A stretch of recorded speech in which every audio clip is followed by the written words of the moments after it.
Bonjour à tous et bienvenue dans cette partie de la formation. Nous avons une page d'accueil qui s'affiche, mais qui est statique. Le fait que ça soit statique fait que si un jour notre numéro de téléphone a changé, il faut aller au niveau du code HTML pour le faire.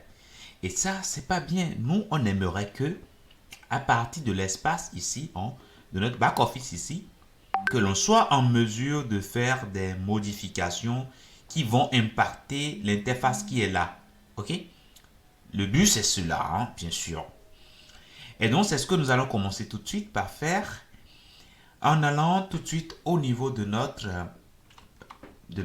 code Angular. Donc là, me voilà au niveau de notre code ici. Je peux fermer tout ça. Et puis, nous allons commencer par la partie Home ici. Alors, ce qu'on a envie de faire, ici au niveau de la logique, on a envie tout simplement de récupérer les bonnes informations pour la partie slider que nous avons ici. Ok, je vais revenir après sur le menu. Ok, ne vous inquiétez pas, mais pour l'instant, on a envie de récupérer les bonnes informations pour le slider. Alors, comment est-ce qu'il faut faire? Ça signifie que nous allons interagir avec voilà, le back-end. Et pour le faire, je vous ai dit qu'il faut penser au service. Grâce au service, on va encapsuler des actions qu'on pourra faire dans n'importe quel composant en injectant le service. Donc, c'est ce que nous allons commencer par faire. Donc, je vais rapidement créer un service. Alors là, il faut que je nettoie tout ça avec un clear. Un clear. Voilà. Et je reprends. Donc, j'ai dit tout à l'heure que je vais créer un service. Donc, ng generate service. On va arranger tout ça dans le dossier service. Service. Et on va le nommer quoi? Entity. Donc, ce sera le service qui va nous permettre de questionner n'importe quelle base de données que nous avons. Je mets Entity, je fais entrer. Et là, j'ai juste à patienter. Et là, c'est bon. On peut aller au niveau de Entity Service ici. Et là, nous avons tout simplement notre entité. Parfait. Maintenant, nous allons penser à générer nos dossiers, nos fichiers d'environnement. Et ça, nous allons le mettre directement au niveau de SRC ici. Je vais créer un dossier qui va s'appeler Environments. Environments. Comme ça. OK? Une fois que ça c'est fait, nous allons pouvoir travailler à l'intérieur de ce fichier-là. Donc, ce fichier, je rappelle que c'est dans SRC. Allez, je peux le mettre dans app, mais l'idéal, je peux le mettre dans app comme ça. Sinon, je le mets directement dans SRC. Ok, là, le problème est réglé. Ici, je vais ajouter un fichier. Donc, déjà deux fichiers. Le premier sera le fichier qu'on va utiliser en mode développement. Et le deuxième sera le fichier qu'on va utiliser en mode production.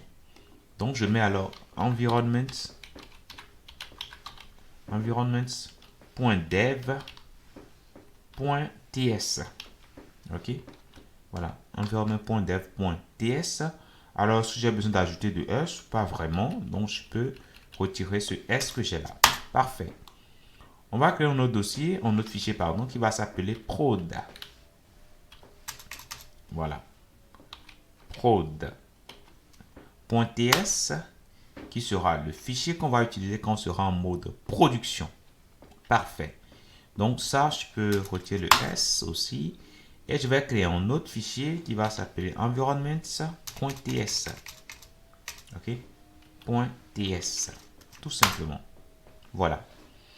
Maintenant, dans le environment.ts, je vais simplement y stocker. Donc, je mets alors const. Bon, déjà, je vais exporter. Export const. Et là, je mets environment qui sera égal simplement à un objet. Je mettrai production qui sera pour l'instant égal à false. Si on est en production, ce sera bon. Là, je mets false tout simplement, mais ne vous inquiétez pas. Voilà, API URL. Et là, on pourra mettre le lien vers notre API. Et le lien vers notre API, c'est le lien vers notre backend. OK? C'est localhost 3000. Donc, on prend ça, on revient ici, on le met là, tout simplement. Et c'est bon. OK? Voilà. Maintenant, on va copier ça et on va l'utiliser au niveau de dev ici. Dans dev, production sera égal à false, c'est parfait. Pour l'instant, on va utiliser ceci en mode dev, c'est bien. Dans production, on colle et dans production, attention, il faut mettre ici true. On dit qu'on est en mode production. Ce lien, on doit le changer normalement pour mettre le lien du backend en mode production. Mais pour l'instant, comme nous n'avons pas encore déployé notre backend, on va garder cela pour l'instant. OK? Donc là, c'est bon. Maintenant, pour que ces fichiers puissent être récupérés correctement, il faudra configurer angular.json. Alors, dans ce fichier angular.json, allez, je vais réduire un peu tout ça pour que vous puissiez mieux voir. Nous avons un fichier JSON dans lequel on a project et puis après on a architecture. Parfait. On va rentrer dans architecture. On a build, on a serveur, on a extract, test, etc. OK? Donc, nous allons rentrer dans le build ici. Dans le build, nous avons ici option, c'est parfait. Après, nous avons configuration. Et dans configuration, c'est ici nous allons travailler. OK? Dans configuration, nous avons production, on a development. Voilà. Donc, c'est ces deux informations-là qui nous intéressent. Donc, au niveau de production, qu'est-ce que nous allons faire? Nous avons budget, c'est parfait. On a output hashing, c'est parfait. On va ajouter file replacement. OK? Et là, on va indiquer que quand on sera en mode production, replace,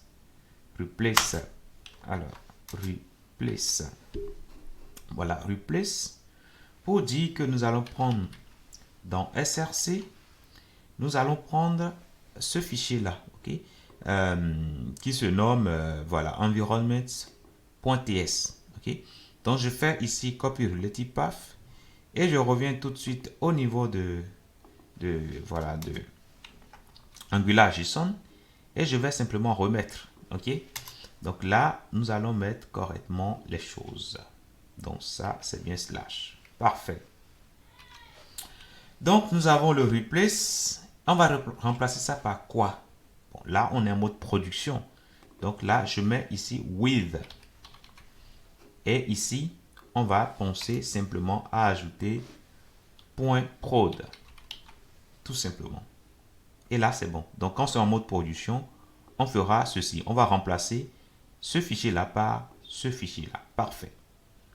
On va penser, alors je vais copier tout ça et on va l'ajouter au niveau de development.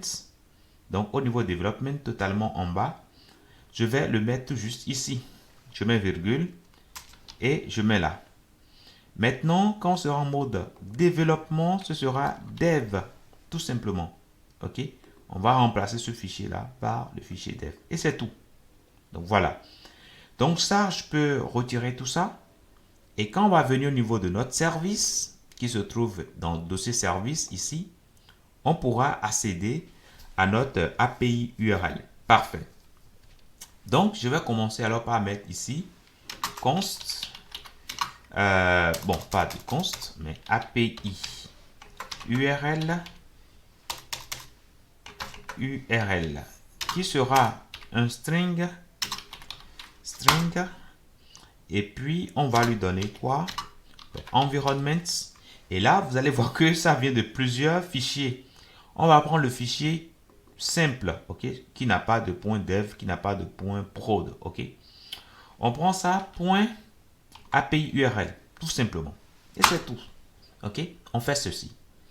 Maintenant, on aura besoin de faire des requêtes. Donc, pour faire des requêtes, il faut qu'on l'indique à notre serveur. Hein. Il faut qu'on importe le module qui nous sert à cela. Donc, HTTP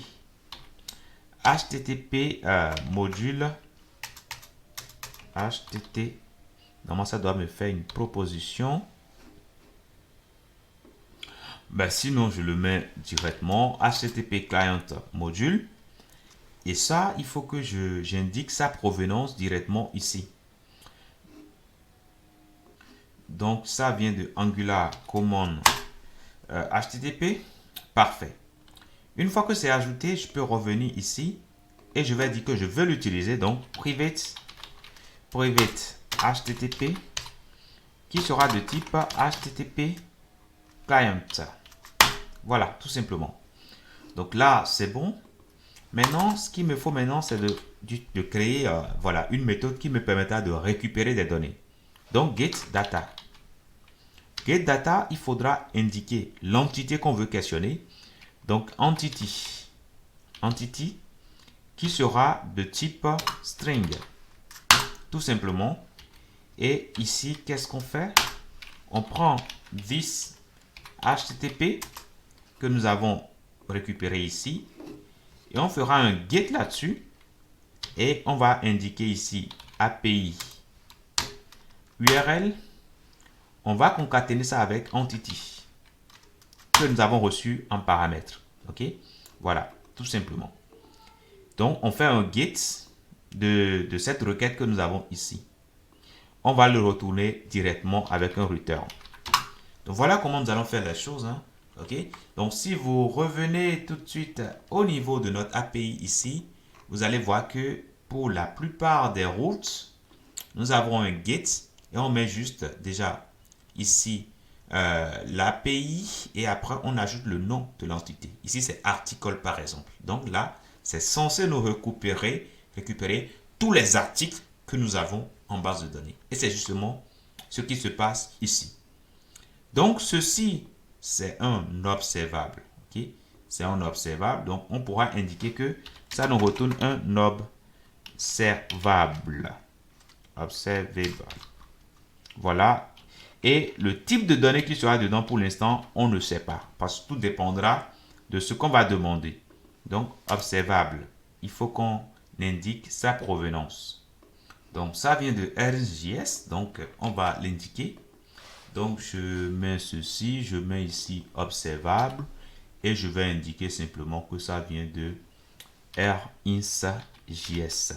Tout simplement. Et c'est bon. C'est parfait. Donc, de l'autre côté maintenant, lorsque je serai au niveau de Home ici, je vais pouvoir utiliser ce service que je viens de créer. Et c'est ce que nous allons commencer par voir dans la prochaine partie. Je vous dis merci et à tout de suite.